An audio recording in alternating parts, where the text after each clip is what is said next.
자, 우리 하나님 말씀 보겠습니다. 그 잠자는 자여 깨어나라. 우리 말씀 보겠습니다. 에베소서 5장 13절로 14절 말씀입니다. 우리 한 목소리로 우리 합독하겠습니다. 그러나 책망을 받는 모든 것은 빛으로 말미암아 드러나나니 드러나는 것마다 빛이니 그러므로 이르시기를 잠자는 자여 깨어서 죽은 자들 가운데서 일어나라. 그리스도께서 내게 빛이시리라 하셨느니라. 다 같이 아멘 하겠습니다. 아멘. 예. 에베소서 5장은 크게 네 파트로 나눈다고 합니다. 1절부터 7절까지는 사랑으로 살기. 이 영어로 얘기하면 walk in love. 그러니까 사랑 안에서 걸어가기, 살아가기. 뭐 이렇게 말할 수 있고요. 그다음에 8절부터 14절 오늘 본문이 포함되어 있는 이 구절은 빛으로 살아가기. 그다음에 15절부터 20절까지는 지혜로 살아가기. 그래서 이제 특별히 에베소서 5장 18절은 이제 성령 충만에 대해서 얘기하죠. 그래서 너희가 어리석은 자처럼 정말 이렇게 술 취하지 말라. 너희가 어떻게 지혜롭게 살아야 되는지를 알려면 성령 충만을 받아라. 뭐 이런 의미로 술 취하지 말라, 성령 충만을 받아라. 그러면서 하나님의 지혜를 받는 삶, 그것이 바로 성령 충만이다. 이것을 또 세 번째 파트에 얘기하고 있고요. 그 다음에 이제 사도 바울의 본격적인 삶의 적용점, 아주 디테일하게. 그래서 그 적용, 우리 크리스찬으로서 우리가 적용해야 될 그 마지막 네 번째 파트가 뭐냐면 결혼. 이 결혼은 그리스도와 교회의 관계에 대한 신비와 같다라고 해서 1절부터 23절까지, 33절 마지막 절까지 쭉 이 결혼에 대한 이야기를 또 이렇게 풀어내고 있습니다. 그래서 아내들아, 남편들아. 그러면서 이제 6장으로 넘어가면 이제 부모와 자녀의 관계. 그 다음에 이제 우리가 종으로서 또 이제 요즘 말로 얘기하면 우리가 회사 직원, 그리고 오너가 있고 뭐 이런 관계 안에서 살아가는 거에 대해서 쭉 얘기하고 있습니다. 그래서 에베소서에서 사도 바울께서 이 에베소 성도들을 향해서 잠자는 자여 깨어나라. 죽음에서 일어난 것처럼 너희가 깨어날지어다 라고 강조를 합니다. 근데 여기서 이르기를 하는데 이게 사실은 이사야서 26장 또는 이사야서 60장에 나와 있는 죽음에서 일어나라는 선지자 이사야의 그 예언적 말씀을 인용을 합니다. 근데 사도 바울은 이사야서 말씀을 선지자 이사야의 구약에 나오는 말씀을 인용하면서 하나님의 감동으로 뭐라냐면 그리스도께서 너희에게 빛으로 비추신다라고 얘기를 하거든요.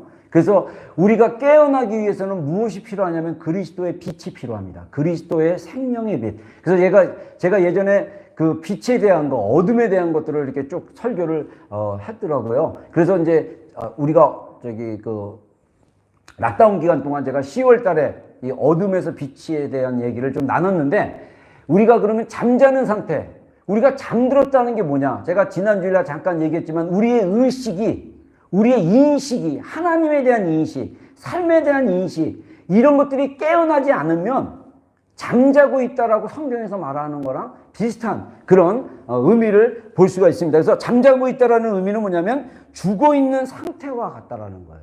그래서 오늘 본문에 이르기를 잠자는 자여 깨어서 죽은 자들 가운데서 일어나라고 얘기해요. 그러니까 잠자고 있는 성도들을 향해서 깨어나라고 말씀하시면서 어디서 일어나라고 하냐면 죽은 자들 가운데서, 영어 성경에는 죽음에서 일어나라라고 이야기를 합니다. 그래서 우리가 사실은 잠잔다라는 것은 생명이 없다라는 거예요. 그래서 죽은 자들은 생명이 있습니까? 없습니까? 우리가 사람을 죽었다 살았다로 어떻게 판정을 합니까? 그래서 우리가 직접 죽은 사람들 연들 뵌 적은 있는지 모르지만 보면 숨을 쉬고 있느냐 안 쉬고 있느냐를 먼저 봅니다. 그래서 코에다 손을 대거나 여기 맥 같은 데 짚어보고, 그리고 이 사람이 죽으면 생명이 없기 때문에 사람이 살아있으면 36.5도 또는 37도를 유지를 해야 되는데 이게 시체가, 몸이 식어요. 왜냐하면 심장에서 펌프를 해가지고 이 피가 흘러가야 되는데 이 몸 안에 피가 흘러가지 않으니까 몸이 차차차차 식어가지고 차져요. 그래서 사람의 죽은 생명, 이 생명이 없는 시체는 만지면 되게 차다고 합니다. 아주 얼음 만지는 것처럼 몸이 차진다고 합니다. 생명이 없는 그 상태가 바로 따뜻함이 없는 거예요. 영적으로 말하면 우리가 영적으로 보면 죽었다, 잠자고 있다라고 말한다는 것은 뭐냐면 사랑의 온기가 없고 마음속에 냉랭함이 있다면 사실은 그 사람은 다시 잠자는 시즌으로 들어가는지 모르겠어요. 이게 사실은 깨어나는 게 끝이 아니라 깨어나서 정말 그 생명이 우리 안에서 풍성해지는 것, 그것을 다른 말로 하면 영적으로 성숙해지는 것, 자라가는 것. 그 말은 또 다른 표현으로 얘기하면 내 안에 하나님의 사랑이 물밀듯 들어오고 이 사랑이 내 심장이 사랑의 심장으로 바뀌면 내 심장이 펌프질해가지고 피를 갖다가 온몸으로 돌게 하고 그 다음에 뇌에게 공급을 주듯이 우리 안에 사랑의 심장이 펌프질하기 시작하면 온몸에 사랑이 돌기 시작하는 거예요. 손에도 사랑이 나오고 그래서 손을 터치해서 사랑을 느낄 수 있고 그 다음에 그 말을 할 때도 사랑을 느낄 수 있고 우리가 행동을 할 때도 그 사랑을 느낄 수 있잖아요. 여러분 살아오면서 아, 저 사람이 나를 정말 사랑하는구나. 부모님이 나를 정말 사랑하는구나. 또는 우리 아이가 또 나의 배우자가 나의 진짜 친한 친구가 나를 사랑하는구나 라고 느껴본 적이 없는 분은 없겠죠. 다 느껴보셨죠. 다 느껴보겠죠. 저는 잘 그 감각이 좀 이렇게 감각적이 아닌 사람이라서 잘 이렇게 감각적으로 잘 못 느끼긴 하는데 우리 사모가 이제 그 얘기를 해요. 우리 삼남매가 우리 아이들이 있는데 특별히 그 막내 준아가 아침에 일어나면 거의 매일 엄마한테 인사를 하는데 포옹을 해줘요. 얘가 키가 185가 정도 되거든요. 그래서 우리 사모가 딱 안깁니다. 내가 가끔 목욕을 해요. 근데 난 잘 안 해주려고 그래. 그래서 나도 좀 해달라고 이렇게 해달라고 하는데 근데 사모가 뭘 느끼냐면요. 준아가 자기를 이렇게 안아준 걸 느끼면 정말 진심으로 엄마를 사랑하는 게 느껴진다고 그래요. 그러면서 나는 정말 행복한 엄마구나. 어느 날 그게 딱 깨달아졌대요. 준아의 그 포옹을 통해서. 이 준아가 이렇게 허그를 딱 해주니까 진짜 이 준아 마음 안에 엄마를 향한 그 사랑이 확 느껴졌다는 거예요.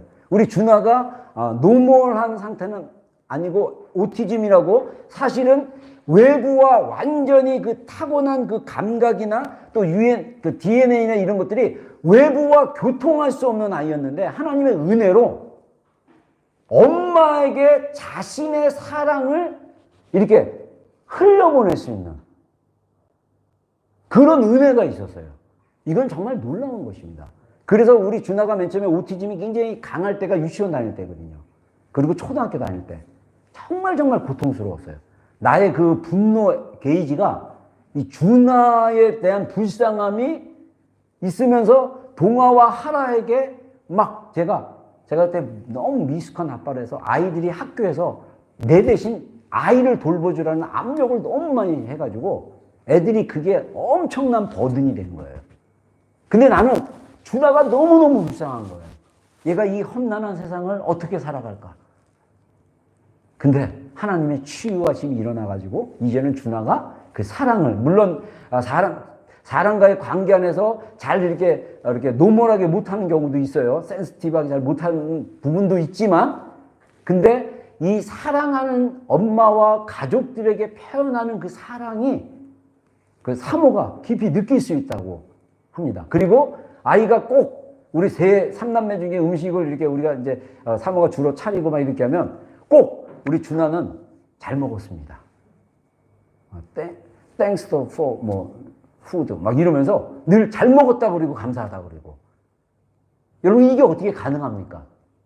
정말 나의 그 분노 게이지는 다른 애들에게 향하고 준아에게만 저의 그 불쌍함에 오는 그 애정 그 다음에 그 사모가 또 그 아이를 붙잡고 계속적으로 풀어놓았던 그 아이에게 부어줬던 그 사랑 물론 사모는 저랑 이제 반대 성향이라서 사랑에 대한 표현이 굉장히 풍부해요. 근데 저는 사실은 이 사랑의 표현의 흐름에 대해서 사실은 잠자고 있던 영역이었어요. 근데 하나님께서 깨우쳐 주시고 그리고 20대 때는 하나님과의 사랑의 친밀함이 열려졌지만 이게 친밀함인지도 모르고 그냥 사람과의 관계 안에서 너무 가족이 아닌 외부 사람들에게 너무 집중하는 삶. 이게 또 MBTI로 보면 외향성이 가족이 아닌 밖으로만 향하는 그러면서 저도 이 20대 때 하나님을 10대 때 하나님 만나고 그다음에 20대 때 더 하나님의 사랑 풀어지고 그러면서 제가 깨어남으로써 잠자는 영적인 잠에서 깨어나서 하나님의 실체를 경험하고 더 지난 다음에 하나님의 그 깊은 친밀함을 경험하고 근데 인간과 인간 간의 그 사랑을 어떻게 그 친한 가족끼리 어떻게 그 사랑과 사랑을 연결시키는지를 몰랐는데 그것을 또 배워가고 그래서 또 더 제가 왜 이렇게 남들과 좀 다르게 이런 어떤 표현이나 이 말들이 거치는가에 대해서도 제가 알아가고 있고 그래서 저는 감사한 게 잠에서 깨어나고 나서 저는 성숙해지고 있는 것 같아요. 아멘 안 하셔도 저는 우리 가족들에게 이미 아이들한테 아빠가 바뀌고 있다, 엄마가 바뀌고 있다 얘기하고 있고 그 다음에 저도 그걸 느낄 수 있겠어요. 저도 그걸 느낄 수 있습니다. 여러분, 근데 우리가 생명이 없다면, 우리의 관계가 생명이 없다면 그것만큼 괴로운 게 없는 거예요. 여러분들 생명 있는 삶이 되기를 주의 이름으로 축원합니다. 생명은 뭔가 살아있게 하는 거예요. 잠잔다라는 것은 죽어있다라는 거예요. 자, 두 번째, 뭡니까? 이 잠자는 상태는 어둠 속에 사는 것 같다. 그래서 제가 오늘 또 이렇게 설교 마무리 이제 딱 하고 이제 이렇게 한번 이렇게 훑어보는 중에 어둠에 사는 것을 또 설명을 해야 되니까 가만히 생각해보니까 제가 옛날에 빛에 대한 설교를 10월 달에 했더라고요. 자료를 찾아보니까. 그래서 이 어둠에 대해서 제가 두 가지를 얘기했어요. 어둠에 있다라는 것은 성경에 말하는 어둠에 있다라는 것은 바로 뭐냐? 하나님을 모르는 상태, 불신의 상태다. 그래서 이 불신의 상태에 있지만은 크리스찬들도 어떻게 보면 어둠에 있을 수 있다. 왜냐? 이 어둠의 또 가장 그 큰 영역이 뭐냐면 두려움이기 때문에 우리가 사랑하는 것을 두려워하고 하나님 앞에 나가는 것을 두려워하고 하나님과 관계 안에 들어가는 것을 두려워한다면 그 사람은 어둠에 있다라고 볼 수 있어요. 그 사람은 또 사랑하는 영역에 있어서 잠자는 영역에 있을 수 있다. 이렇게 생각할 수 있다는 것입니다. 그래서 에베소 본문 그 앞부분에 11절에 이렇게 얘기합니다. 너희가 전에는 어둠이었더니. 에베소 성도들은요, 하나님을 모르고 예수 그리스도를 모르는 철저한 이방인들이었습니다. 에베소에는 이 특별히 그 마술이 굉장히 요즘 말로 얘기하면 무당들이 어마어마하게 많았어요. 점쟁이들이. 한국도 점쟁이들 많고 무당들 많잖아요. 그래가지고 이런 도시였는데 복음이 들어옴으로써 에베소 이 전 도시의 크리스찬들로 인해서 정말 그 어둠, 하나님을 모르고 하나님이 아닌 그 우상들에게 절을 하고 예배하고 하나님인 줄 믿고 있는 그 수많은 사람들에게 참되신 예수 그리스도의 복음의 빛이 들어가자 그들이 변하기 시작한 거예요. 그래서 사도 바울이 에베소 성도들에게 너희가 전에는 어둠이었다라고 얘기를 하는 것입니다. 그런데 이제는 주 안에서 빛이다. 너희는 빛의 자녀들처럼 행하라 라고 얘기합니다. 여러분, 우리 크리스찬들은요 빛의 자녀입니다. 우리 크리스찬들은요 그리스도의 빛이 비춰졌기 때문에 우리가 잠에서 깨어나고 생명이 있는 거예요.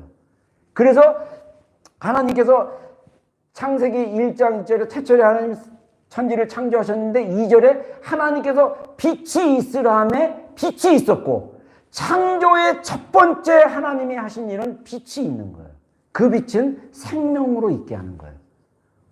여러분, 우리가 거듭나고 우리가 정말 하나님의 사랑받는 자녀로 산다는 것은 바로 하나님의 빛 가운데 사는 것과 마찬가지라는 것입니다. 그래서 우리가 잠자는 자의 상태에 대해서 잠깐 얘기했지만 그러면 깨어남의 의미가 뭐냐는 거예요. 깨어난다는 것. 제가 이거는 사실 여러 번 강조한 내용이지만 고대 영적인 관점, 여러분 전 세계에서는 수많은 종교들이 있습니다. 근데 사실 그 종교 중에 강력한 전 세계 사람들에게 많은 인구, 그래서 세계 뭐 5대 종교, 3대 종교 이렇게 얘기해요. 대표적인 게 기독교, 또 기독교와 유대교 뭐 합쳐서 보고 또 분리하고 보고 그다음에 불교. 이 불교는 또 힌두교에서 나왔어요. 인도의 힌두교. 힌두교에서 나오고 또 그 다음에 이슬람교 뭐 이런 식으로 해서 유대교까지 하면 한 5개의 종교가 있습니다.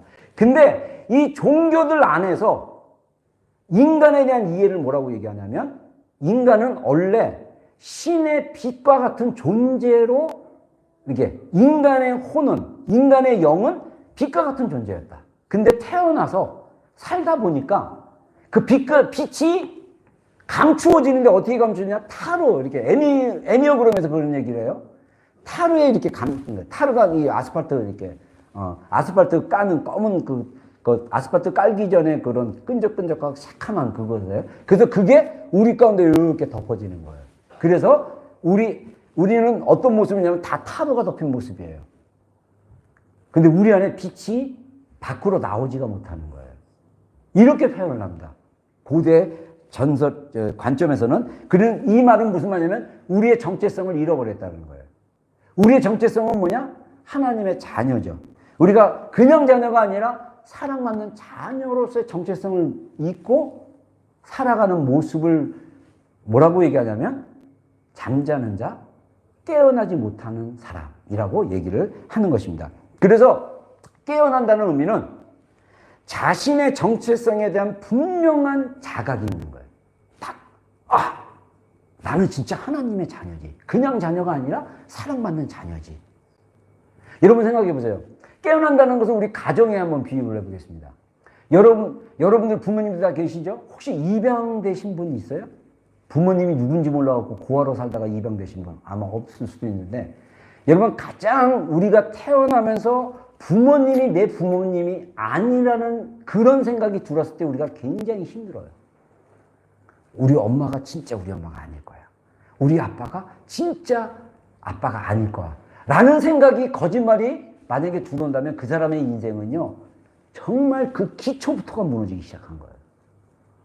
여러분 우리가 크리스찬으로 살아가면서 우리가 정말 하나님의 사랑받는 자녀임을 모르고 살아가는 크리스찬들이 굉장히 많아요. 그것은 오늘 주제의 관점으로 보면 잠자는 거예요. 자기가 하나님의 사랑받는 자녀인 것을 모른다는 것입니다. 그래서 우리의 정체성을 깨닫는 거예요. 그리고 경험해야 되는 거예요. 그것을 통해서 내가 누구인지를 알아가는 거, 이게 바로 깨어난다는 것입니다. 제가 아까도 얘기했던 것처럼 저는 10월에 제가 어둠에 대해서 2가지 얘기했다고 그랬죠. 불신, 하나님을 안 믿는 거. 근데 크리스천 안에서도 불신이 있을 수 있다.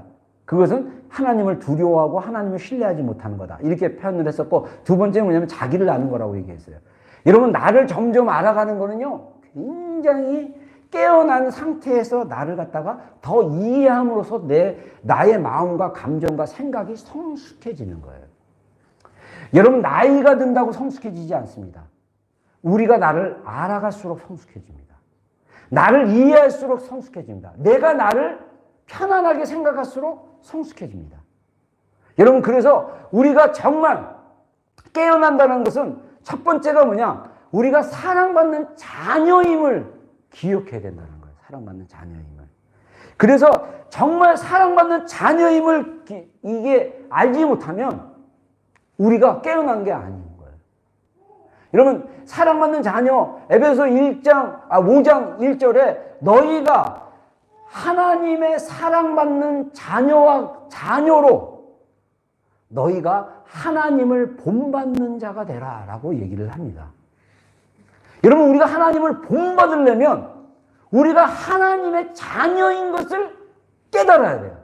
근데 아까 얘기한 대로 영적인 관점에서 사람들이 자기가 신의 신성한 빛이고 신으로부터 왔다는 존재를 깨닫지 못하는 사람들을 보통 퍼센테이지로 대략 볼 때 몇 프로인지 아세요? 90%예요. 9대1. 10%의 사람들만이 정말 자기의 정체성을 알게 된다고 합니다. 크리스찬들도 마찬가지예요. 거듭나고 종교적으로 열심으로 천국을 가기 위해서 열심히 노력하는 종교인들도 어떻게 보면 정말 자신이 사랑받는 존재라는 것을 감정으로 지식으로 깨닫지 못하면 그 사람은 깨어난 게 아니에요. 그 사람은 그냥 머리로 믿는 거죠. 이 머리와 가슴이 함께 연결돼서 내가 정말 사랑받는 존재인 것 자체를 느끼고 경험하고 살아가는 게 굉장히 중요합니다. 제가 그 크리스천 투데이인가 이렇게 미국 그 크리스천 온라인 신문인데 어떤 목사님 소개시켜줘갖고 제가 이제 그거 링크 해서 들어갔더니 제가 계속 이제 이게 컴퓨터 킬 때마다 그게 창으로 이렇게 나와요. 그래서 한 번은 제가 영성에 대한 뭐 이렇게 글을 또 이렇게 있어가지고 제가 또 구글 번역 딱 켜놓고 영어 딱 복사하기 하고 한국말로 딱 이렇게 하면서 이렇게 편하게 읽으려고 이게 쭉 하는데 이 하나님과 우리와의 그 친밀함을 굳이 우리 신체의 몸으로 비교하자면 우리의 이 브레인하고 심장하고의 거리 관계라는 거예요. 여러분 심장, 이 머리하고 보통 사람들이 내가 그 자료를 찾아보려고 하는데 의학 박사들이 그런 얘기는 안 하는데 영성을 얘기하는 많은 분들이 그렇게 얘기해요. 우리의 머리와 심장의 거리가 얼마나 될 것 같아요? 18인치입니다. 이거를 센치로 얘기하면 45.7인가 그런데 47.5인가 제가 숫자 약해서 18인치는 확실해요. 요 정도 간격이에요. 근데 요게 통일이 안 돼. 이게. 왜 우리가 괴로운지 아세요? 왜 우리가 화가 난지 아세요? 머리로 들어온 게 나를 자극해가지고 이거를 이해가 안 되니까 화가 나는 거예요. 또는 자기의 그 잘못된 관점으로 보니까 이게 빨간불이 들어와서 화가 나는 거예요. 여러분 정말 우리가 하나님의 자녀인 건 머리로 많은 크리스천들이 알아요. 근데 마음으로는 믿지를 못하는 거예요. 머리로는 다 알아. 근데 마음, 이 18인치까지 이게 연결이 안 돼. 그러니까 괴로운 거예요. 그러니까 사랑 얘기하면 짜증이 나는 거예요. 맨날 또 사랑이야. 신겹게 사랑이야. 여러분들 보는 드라마, 여러분들 보는 거 듣는 노래 다 사랑이에요. 근데 왜 복음에 대한 사랑으로 얘기하면 여러분들에게 그런 식으로 얘기한 게 아니라 혹시 그런 생각을 가지고 있다면 그렇게 얘기하는 것입니다. 여러분 보세요. 다 사랑이에요. 모든 게 다 사랑이랑 연결되어 있어요. 근데 왜 우리는 하나님을 먼 것처럼 느껴질까요? 그게 하나님과의 관계 안에서 깨어나지 못했기 때문이에요. 내가 정말 사랑받는 자녀, 아들임을 깨어나지 못했기 때문에 우리가 계속 잠자면서 예배드리는 거예요. 그래서 마치 에스겔서 37장에 있는 것처럼 이 예배가 마른 뼈들의 예배가 되면 안 돼요. 그래서 나는 맨날 마른 뼈들아 생기가 들어가서 살아날지어다 이런 선포를 하면서 예배를 드려야 됩니까? 아니죠. 살아있는 이스라엘 군대로 예배를 드려야 되죠. 여러분 10% 정도의 이 인구 중에 10% 정도가 이런 것을 자기의 정체성, 아까 우리 설교 언급 영상에 하나님의 목적, 자기의 목적이 아닌 하나님의 목적에 대한 얘기를 하는 그 미국 목사님의 그 설교가 있었지만은 내가 이 땅에서 사는 분명한 정체성을 깨닫게 되면 아까 그 설교 영상에서 나온 것처럼 헌금 영상에서 나온 것처럼 우리가 인기 막 얻으려고 사는 거, 근데 인기 많은 사람들이 다 대부분 어떻게 합니까? 아주 미저리 그냥 아주 괴롭고 정말 힘든 그런 상황에서 살고 있잖아요. 소유로 자기의 목적을 삼은 사람들은 결코 만족을 못한다고 하잖아요. 많이 있다고 만족하는 게 아니에요. 적게 있다고 불행한 게 아닙니다. 중요한 것은 나의 깨어남이 아닌 생명이 없는 곳에 살아가고 있는 그런 인생을 살기 때문에 그래요. 그래서 우리가 깨어나야 되는 거예요. 깨어나는 우리의 정체성을 경험해야 된다는 것입니다. 그 정체성이 뭡니까? 따라하겠습니다. 나는 하나님으로부터 사랑받는 자녀이다. 예, 이거를 딱 깨어나면요, 여러분들 우리의 신앙생활의 관점이 달라집니다. 우리가 하나님이 나와 함께 동행하는 영적인 여정이 이 각성, 깨어남에서부터 시작되는 거예요. 그래서 우리가 삶 속에서 하나님을 의식하고 살아갈 수 있는 거예요. 여러분 저는요 그런 꿈을 꿔봅니다. 그런 마음을 이번 주에 받았어요. 우리 비전교회는 정말 하나님 안에서 복음을 경험하고 복음을 따라가고 그리스도를 닮아가는 교회의 10% 안에 있는 교회가 됐으면 좋겠다. 그리고 우리 교회 구성원들은 우리 교회 모든 속한 비전교회 성도들의 90% 이상이 깨어난 사람들. 정말 영적인 잠에서 깨어나서 자신의 정체성이 하나님의 사랑받는 존재임을 경험하는 그런 크리스찬들이 모이는 교회였으면 좋겠다라는 거룩한 꿈을 꿔보고 비전을 갖게 됩니다. 할렐루야. 깨어날지어다. 예, 그래서 이 깨어나기 위해서는 두 가지. 이거 사실 내가 맨날 반복하면서 얘기했던 거 다시 리마인드 해주는 거야. 하나는 뭐냐? 그리스도를 아는 지식에서 깨어나야 돼요. 자, 우리 빌립보서 3장입니다. 빌립보서 3장 9절, 8절로 9절 세 번역입니다. 우리 한 목소리로 읽어보겠습니다. 시작.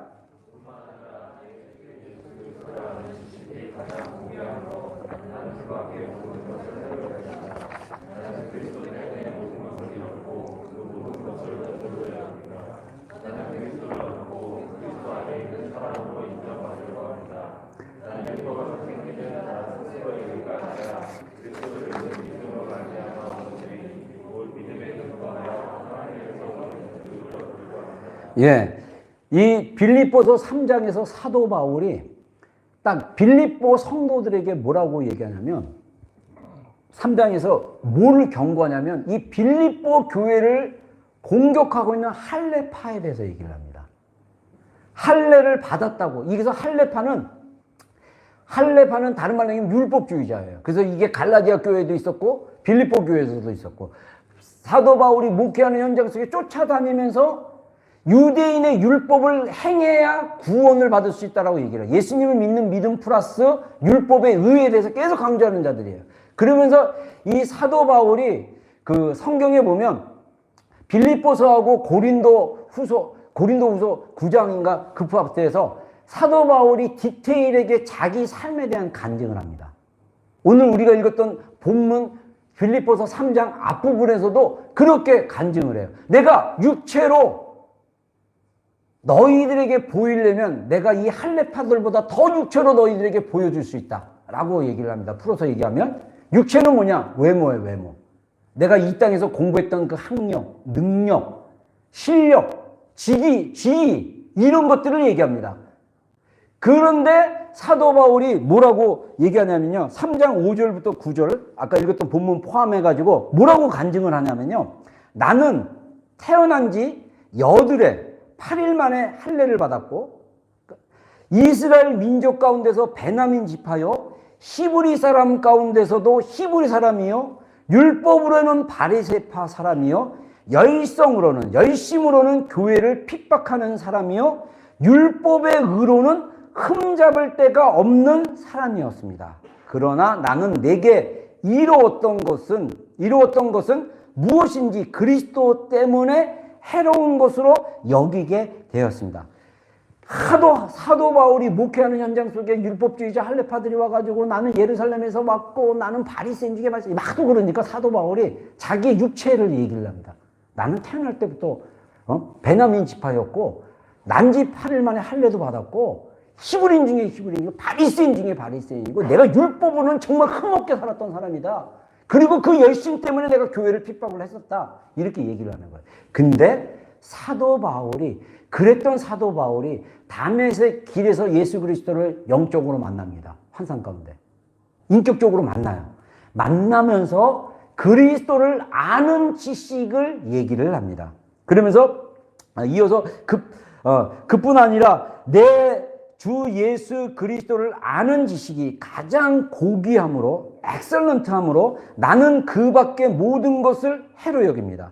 나는 그리스도 때문에 모든 것을 잃었고 그 모든 것을 오물로 여깁니다. 나는 그리스도를 얻고 그리스도 안에 있는 사람으로 인정을 받으려고 합니다. 나는 율법에서 생기는 나의 스스로의 의가 아니라 그리스도를 믿는 믿음으로 말미암아 오는 의, 곧 믿음에 근거하여 하나님에게서 오는 의를 얻으려고 합니다. 여러분, 사도 바울이 그리스도를 아는 지식을 얘기했을 때 사도 바울은 율법에 열심히 했을 때 그리스도이신 예수님은 잡아서 죽여야 될 대상이었어요. 근데 그렇게 열심을 내다가 예수님을 인격적으로 만나고 나니까 그리스도께서 율법이 아닌 율법의 저주에서 우리를 구원하려고, 죄로부터 우리를 구원하시려고 자신을 희생하신 그 사랑을 사도 바울이 깨닫게 된 거예요. 여러분, 깨닫는 게 뭘까요? 저는 생각에 불이 들어온 거다 이렇게 생각을 해요. 내 생각이 무지하고 어둠에 있으면 깨달음이 없습니다. 성경을 읽어도 그냥 지식 정보로만 끝나요. 근데 성경을 읽는데 마치 빛이 나와가지고 어떻게 됩니까? 익숙한 내용이고 정말 아는 내용인데 어느 순간에 새롭게 실감이 나고 깊게 깨달아지는 거. 이 말은 다른 말로 얘기하면 느껴지는 거. 그냥 하나님의 사랑이 느껴지는 거. 저 사람이 나를 사랑하고 있구나. 저 사람이 나를 좋아하고 있구나. 느껴지는 거. 이런 것들이 뭐냐? 깨닫는 거예요. 여러분, 우리가 그리스도를 아는 지식은요, 정보로만 끝나면 안 됩니다. 예수님께서 예루살렘에 태어나셨고, 예루살렘이 아니라 베들레헴에 태어나셨고, 그 다음에 예루살렘 갈보리라는 지역에서 십자가에 돌아가셨고, 뭐 이런 지식이 아니라 정말 예수님께서 나를 위해서 돌아가셨다라는 것이 깨달아지는 것, 느껴지는 것. 이게 바로 뭐냐? 그리스도를 아는 지식을 경험하는 거, 깨닫는 거예요. 여러분, 그래서 우리에게 뭐가 필요하냐면요, 성경 읽기 플러스 성경 묵상 기도가 필요한 거예요. 제가 다음 주일에는 영적 훈련의 한 파트 부분을 또 이렇게 했겠죠. 제가 이거 작년인가 재작년에 한번 얘기한 적이 있는데, 누가복음 3장에 예수님께서 침례 받으시고 물리에 오랐을 때 하늘에서 어떤 소리가 들렸습니까? 성령이 비둘기같이 임하면서 하늘에서 뭐라고 그러니까, 너는 내 사랑하는 아들이다. 그리고 내가 너를 기뻐하노라. 여러분, 이 하나님이 하늘에서 예수님에게 말씀하듯이 오늘 복음으로 거듭난 우리는 내적인 성령의 음성으로 너는 내가 사랑하는 아들이다. 너는 내가 사랑하는 딸이다. 내가 너를 기뻐하노라. 여러분, 이게 있어야 돼요. 이게 깨달아지면 내가 여지껏 열심히 뭔가를 해서 내 깊은 곳에 가면 인정받고 싶고 사랑받고 싶어서 애썼던 그 에너지, 그 힘, 그 집중이, 그 집착이 싹 사라지고 정말 내가 자유롭고 주님 안에서 다른 삶을 살 수 있다라는 것입니다. 그래서 제가 이번에 금요기도에 계속 제가 이제 그 중독과 은혜 얘기하는데, 이번 주 금요일은 많이 참석해서 너무 고맙습니다. 여러분, 이번 주 4월 첫째 주부터는 이제 금요일 날 이제 교회에서 모여서 할 건데, 기도할 시간 드릴게요. 1시간 정도 나오셔서 그냥 기도하세요. 조용한 찬양 틀어드릴 것입니다. 성경도 있고 주님과 함께 시간을 모아보세요. 시간을 보내보세요. 우리가 삶 속에서, 분주한 삶 속에서 그게 잘 안 되면 교회에 오거나 조용한 곳에 찾아가서 그렇게 일주일에 한 번이라도 이렇게 훈련을 하는 게 굉장히 좋습니다. 여러분들 매일 시간 속에, 제가 지난주에도 강조했지만 단 10분, 15분이라도 혼자의 시간을 가지고 짧게 기도하는 거에 대해서 얘기했잖아요. 이번에는 제가 한번 여러분들 이걸 해보세요. 자, 따라하겠습니다. 예수님, 나는 사랑받는 자입니다. 네. 이거를 너무 빨리 하려고 하지 마시고 천천히. 예수님, 나는 사랑받는 자입니다. 라고 한번 앉아서 한 1분도 좋고, 1분 너무 짧나? 한 5분도 좋고, 예수님, 나는 또는 저는, 우리 한국말은 또 어렵잖아요. 저는이 더 훨씬. 근데 괜찮아요. 나는 해도 돼요. 저는 사랑받는 자입니다. 천천히, 빨리 하지 말고 천천히 한번 해보세요. 여러분 이제 좀 있으면 4월달 들어가면 4월 중순에 우리 고난주간이 있고 부활절이 있어요. 그럼 우리가 그때 이제 주님 또 주목해서 우리가 또 성경도 읽고 또 이렇게 뭐 이렇게 해야 돼요. 근데 이게 또 예전처럼 그냥 지식으로 담는 수준이고 지식으로 있는 수준이 아니라 이 생각이 내 마음으로 내려올 수 있도록 우리가 좀 천천히 호흡하듯이 한번 기도를 해보세요. 정말 제가 금요기도회 때 그 뇌신경에 대한 얘기를 좀 했지만 우리의 이 뇌 세포는요, 나중에 요거 한번 자세히 한번 설명해 드릴게요. 대단해요. 얘는요 그냥 익숙한 것에 너무 막 팽팽 돌아가요. 그래서 우리의 뇌를 갖다가 쉬게 하는 방법이 뭐냐면요, 아무것도 하지 않고 잠잠하게 있는 거예요. 근데 그게 안 돼요. 그래서 우리가 뭐가 필요하냐면 집중할 뭐가 필요하다? 말씀이 필요한 거예요. 그래서 천천히, 전 기도할 때도 천천히 한번 해보세요. 예수님, 나는 사랑받는 자입니다. 천천히. 근데 우리의 뇌세포는요, 빨리 10번, 5분 안에 100번 해. 막. 그렇게 하면 안 된대요. 천천히. 우리의 그 머릿속이 얼마나 바쁜지 몰라요. 근데 그게 뇌신경학적으로 보면 우리 뉴런과 시냅스가 연결이 돼가지고 그걸 팽팽 도는 거야. 그러니까 우리가 조용하게 쉴 날이 없는 거예요.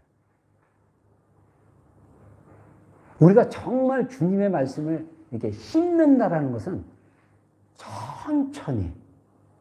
이렇게 천천히 호흡하듯이 하는 거와도 연결될 수 있다. 이렇게 얘기할 수 있다는 거죠. 그 다음에 그리스도의 사랑을 감정으로 경험하게. 여러분, 감정이 굉장히 중요한 영역입니다. 우리 한번 말씀 읽어보겠습니다. 로마서 8장입니다. 시작.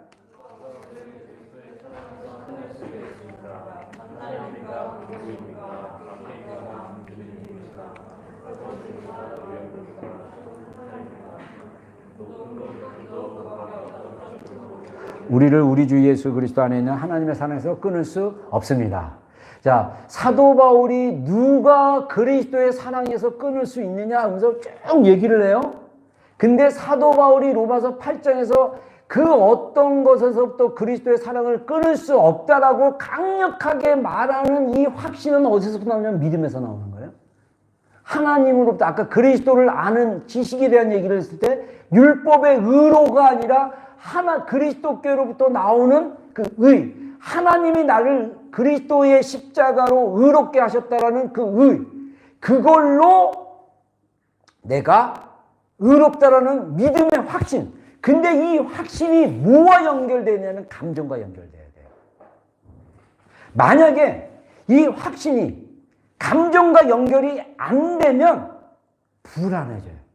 말로는 내가 그 어떤 것도 그리스도의 사랑에서 끊을 수 없습니다. 근데 내 감정이 이것을 인정을 하고 내 감정에 불이 붙기 전까지는 불안한 거예요. 감정이 되게 중요한 영역입니다. 왜냐하면 심리학자들이 발견한 게 뭐냐면 감정은 에너지의 흐름이라는 것. 다시 말해서 우리의 마음은 에너지가 있는데 이 에너지의 강력한 힘이 뭐냐면 감정이라는 거예요. 이 감정으로 그리스도의 사랑을 경험하는 게 굉장히 우리에게 필요합니다. 정말 하나님의 사랑이 경험되어져서 그리스도의 사랑이 너무 놀라워서 그 사랑을 맛을 보게 된다면 우리가 감정이 바뀌고, 그리고 우리의 뇌세포가 이 짧은 순간이지만 이것을 다 깨닫는 순간 기쁨이 잠깐이라도 오기 시작하면 우리의 뇌신경의 시스템에 새로운 길이 열리기 시작하는 거예요. 그 전까지는 계속 내가 살아왔던 영역에서 계속 돌아가는 거예요. 그래서 제가 지금 생각하는 게 금요기도 때도 얘기했지만은 제가 우리의 감정이 사실은 어디서부터 형성되냐면 태어나면서부터 사실은 어떻게 보면 엄마 뱃속에 있을 때부터 형성이 되는 거예요. 엄마가 임신하는 순간, 임신하고 나서 이 10개월 동안, 정확히는 뭐 9개월이라고 하는데, 이 안에서 있는 동안 막 어떤 뭐 파이낸스의 문제가 있거나 어떤 문제가 있거나 부부간의 관계가 안 좋거나 뭐 질병이 있거나 막 뭐 어떤 일들이 있으면 막 불안이, 엄마가 막 불안해지는 거예요. 막 안 좋은 소식들이 들리고 막, 그래서 이 불안한 소리가 들어와서 내가 이 불안을 잠재우지 못하고 두려움을 내가 이거 컨트롤하지 못하면 이게 쭉 해서 내 뱃속에 있는 아이에게 딱 들어가는 거예요. 그러면서 우리는 존재적으로 그런 불안과 두려움과 또 원하지 않는데 임신을 했거나 또는 이 딸을 원했는데 아들이 낳거나, 반대지만 대부분 한국은 막 이런 식으로 막 정말 그랬을 때 오는 두려움이, 걱정이 자녀들에게 흘러가는 거예요. 그래서 자녀들은 태어나서부터 감각이 생기고 나서부터 이 뇌세포 안에 임신하면부터 이 뉴런이라는 뇌세포가 만들어지기 시작하는데 이게 폭발적으로 막 늘어나요. 이게 개수가 어마어마해요. 근데 이게 내 안에 새겨진 거예요. 그래서 우리가 존재적으로 불안한 거예요. 하나님의 사랑이 계속 외치는데 이 감정의 깊은 영역에서 이게 잠자고 있는 거예요. 죽어 있는 거예요. 그래서 이게 들어오지가 않는 거예요. 그래서 우리가 반드시 다뤄야 될 게 뭐냐면 아빠와 엄마의 나의 감정의 관계를 반드시 다루고 가셔야 돼요. 제가 모르겠습니다. 이거는 저의 개인적인 경험이지만 모르긴 해도 많은 크리스천들이 하나님과의 친밀함을 경험했을 때 하나님을 아버지, 정말 사랑이 많은 아버지 또는 그 나를 포기하지 않고 계속 붙잡아주는 그 어머니로 인식하는 그런 그 경험이 결국은 우리가 기도 시간에 또 말씀을 보다가 하나님이 깨닫게 해주는 거예요.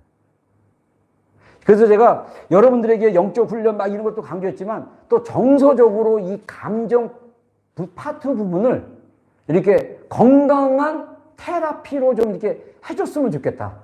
그래서 감성 테라피. 근데 제가 그래서 옛날에 훈련받았던 그 감성 테라피 교재를 보니까 엄마만인 줄 알았더니 아빠와의 그 스토리, 엄마와의 스토리, 이런 것들을 이렇게 해보고 상담학적으로 엄마의 영향, 아빠의 영향 이렇게 얘기해보고 그것을 가지고 하나님 앞에 가져가서 이렇게 풀어낼 수 있는 거. 그렇게 됐을 때 우리가 하나님의 사랑. 여러분, 저도 지금 사실 우리 아이들한테 되게 미안해요. 30대 중반, 40대 초반. 우리 준아가 제가 그때 한 38, 39살 때 유치원에 갔는데 이 나라 유치원에 갔더니 애가 좀 다른 아이랑 다르다 그래가지고 한번 정밀검사를 갑자기 해갖고 걔 4살 때 정밀검사를 6개월 동안 정말 여기 되게 철저하게 하더라고요. 근데 결론은 오티즘이다. 그 순간 제가 감정적으로 확 무너져 버렸어요. 저의 모든 감정의 에너지는 준하에게 집중했어요. 근데 그 집중이 애들이 상처받는다는 영역을 몰랐어요. 내가 얘한테만 집중하냐고. 그래서 애들에게 도리어 막 너무 그래서 내가 우리 준하한테만 너무 집중을 하는 거야. 지나고 나면 되게 어리석은 거 몰랐던 거예요. 여러분, 우리가 부모가 된다는 게 사실 쉬운 여정이 아니더라고요. 좋은 부모가 되고 싶으면 자신의 감정을 알아야 돼요. 엄마와 나와의 감정. 여자들이요, 엄마와 나의 감정. 아들들도 엄마의 감정 알아야 돼. 아빠와의 나와의 감정. 이것을 이해를 해. 이 지식으로 이해를 해서 이것을 깨닫는 게 잠에서 깨어나는 거잖아요. 깨닫고 나면 더 자녀에 대한 인식이 달라질 수 있어요.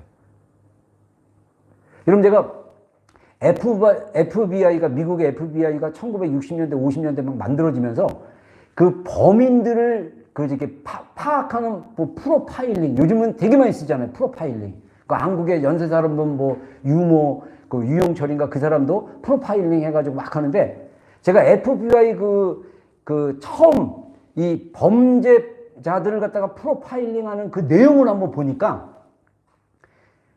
1950년대, 60년대 그 미국 전역의 연쇄살인범들을 찾아가면서 그들을 인터뷰를 해가지고 파악한 건데 대부분이 백인이었고 대부분이 생활이나 학력 수준이 굉장히 낮았고 결정적인 거 엄마로부터 무시당한 사람들 엄마로부터 완전 존중받지 못하는 사람들이 어렸을 때 그 수치심과 그 감정의 에너지가 딱 쌓이니까 이게 악한 쪽으로 풀어지니까 만만한 자기보다 힘이 약하고 만만한 여자들을 대상으로 연쇄살인을 하더라고요.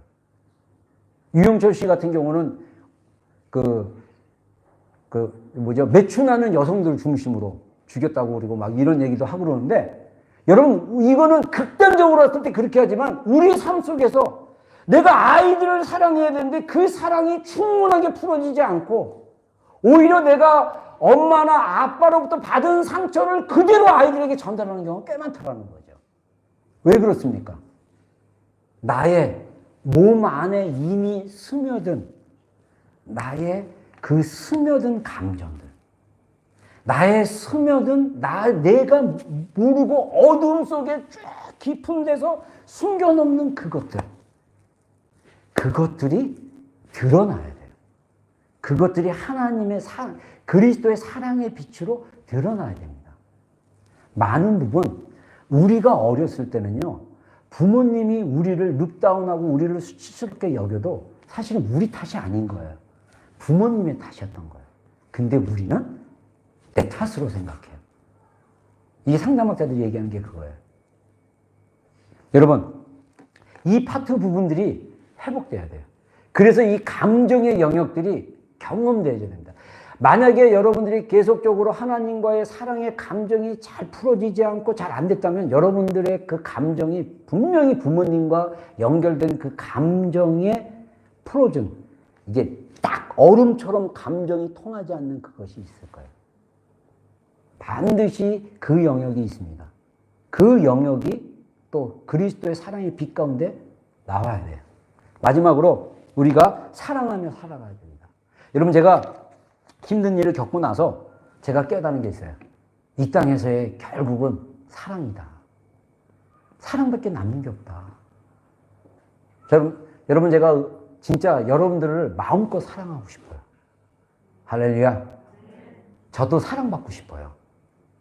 여러분도 우리가 서로 사랑합시다. 정말 서로 사랑해요. 그 사랑이 진짜예요. 근데 중요한 것은 사랑은 하나님께 받아야 사랑할 힘이 있지. 내가 힘써서 사랑하면 사랑도 버든이 되어버리는 거예요. 자, 우리 마지막 본문 한번 읽어보겠습니다. 시작. 그러므로 여러분은 사랑받는 자녀답게 하나님을 본받는 사람이 되십시오. 그리스도께서 여러분을 사랑하셔서 우리를 위하여 하나님 앞에